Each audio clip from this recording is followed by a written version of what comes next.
Hello friends, welcome back to Pour Over Books. My name is Will, and today we are doing a video and starting a series that I'm very, very excited about.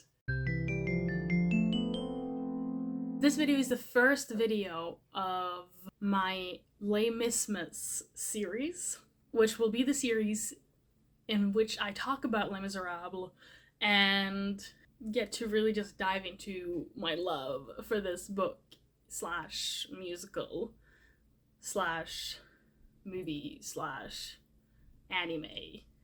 Yeah.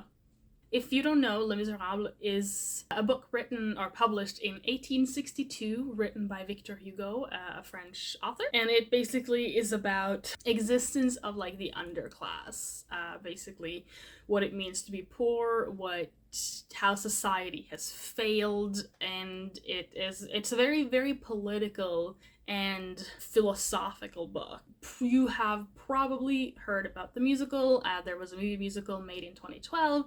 There are several other movies that have been made, and it is just like a massive concept that is translated into so many languages. It's a big, big thing. If you know me or if you follow me on any social media, you know that I am working my way through reading Les Mis for the first time. I've been reading it for over a year, and I am so close to done. It took me a while to pick it up properly. Like I would read like a chapter and then stop for a few weeks and then read another chapter. The past 2 months or so I've been reading pretty consistently, but still it's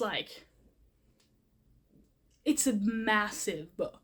I have 2 copies because I have more. I have these 2 copies. I have a old copy of like the first volume, which is from like the 1900s sometime, I think. And then I also have 2 children's versions. They are so cute.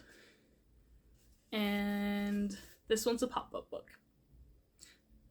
I love when we do retellings of like really adult classic literature for children's. It brings me so much joy. But yeah, this book has followed me for years of my life. And like I said, this is my first time reading it. I think I first tried reading it when I was like 16, and that didn't go very well. Also, do you like my new mug? I bought myself a new mug the other day, and my wife told me that I just buy different versions of the same blue mug over and over again, which is correct.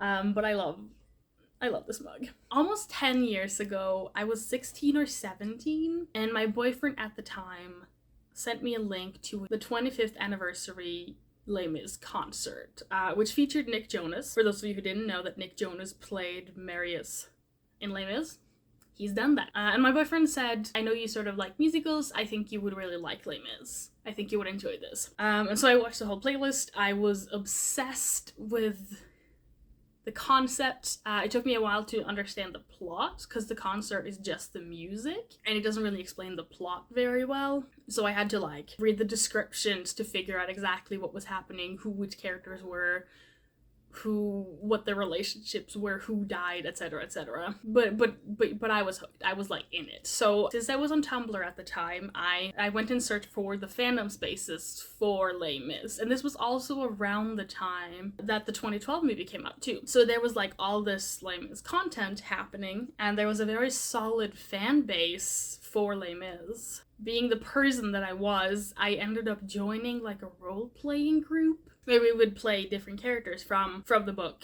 slash movie slash musical. I played Jean Valjean for some reason. I was like, this man. I love this man. Yeah, so I played Jean Valjean in a role-playing group on Tumblr. Shout out to my Barricades URL members. I love you. I miss you.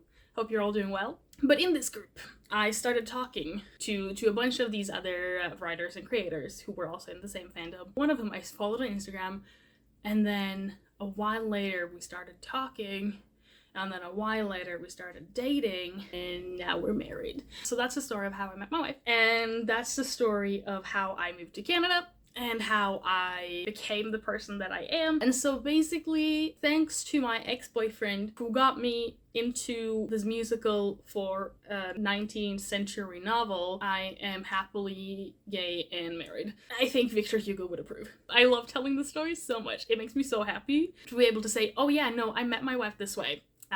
Yes, we met online, but we specifically met online in fandom spaces. We specifically met online in this fandom space, which is a weird fandom to begin with. It just brings me so much joy. If you were wondering, I did move to Canada like 8 months after we started dating. It's a whole thing.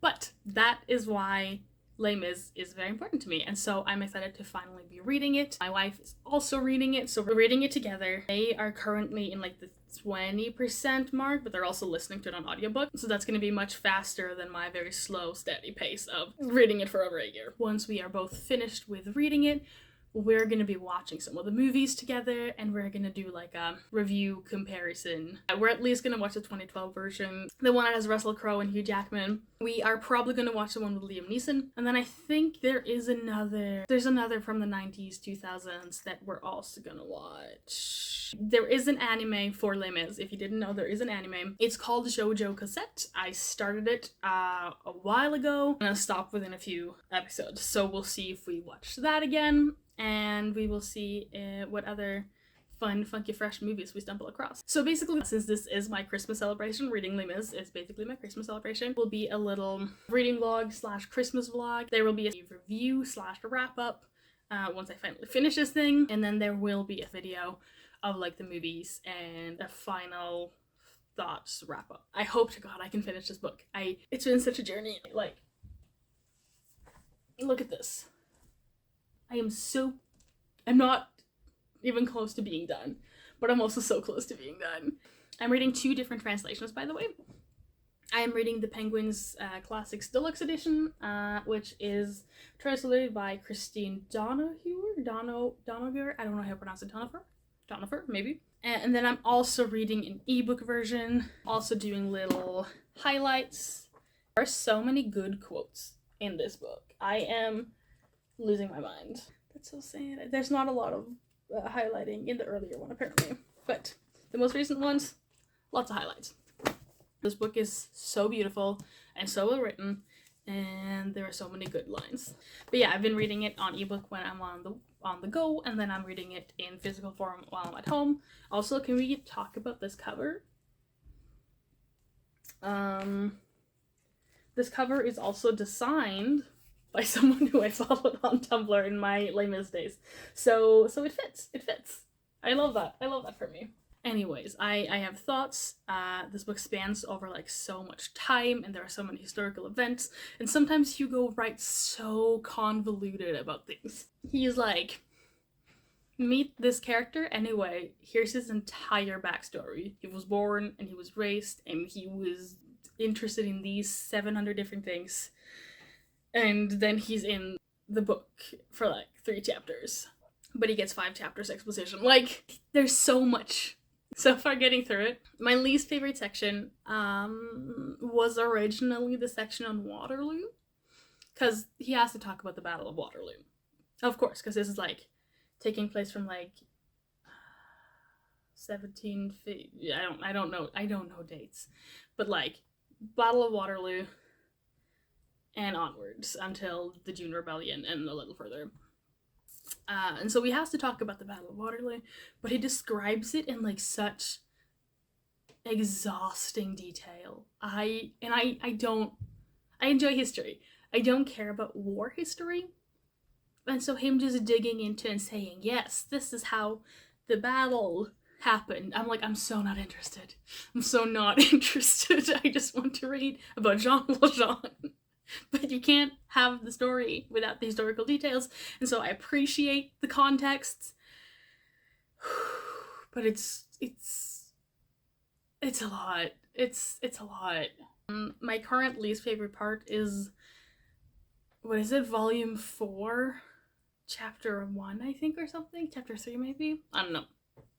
A few pages on history, which is a few pages on history. Because I know that there's so much nuance. Because when I was in high school, we were taught that, like, the French Revolution happened, and they killed the royals, and then they were a democracy, like, republic or whatever.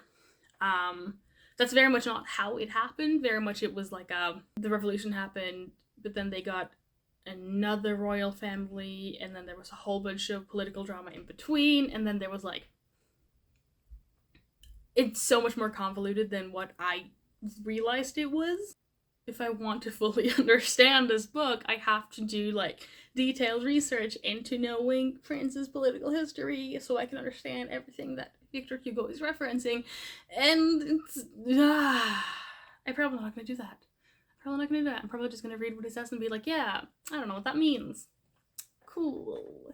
I also like I know that I'm complaining a lot right now, but also this is such a beautiful, engaging book. And when we like come to scene with like action happening and like things are unfolding and characters are meeting, like the 50% mark to the 57% mark was so engaging. I was so engaged the entire time. There was so many fun little jokes. Gavroche, the little child, is one of my favorite characters. He is so funny. He talks like a little lord or something. I don't know. It is delightful. I love this book. It is exhausting and it is devastating, but it's like, it's so good. It's so well written, and I'm so excited to finally be reading it.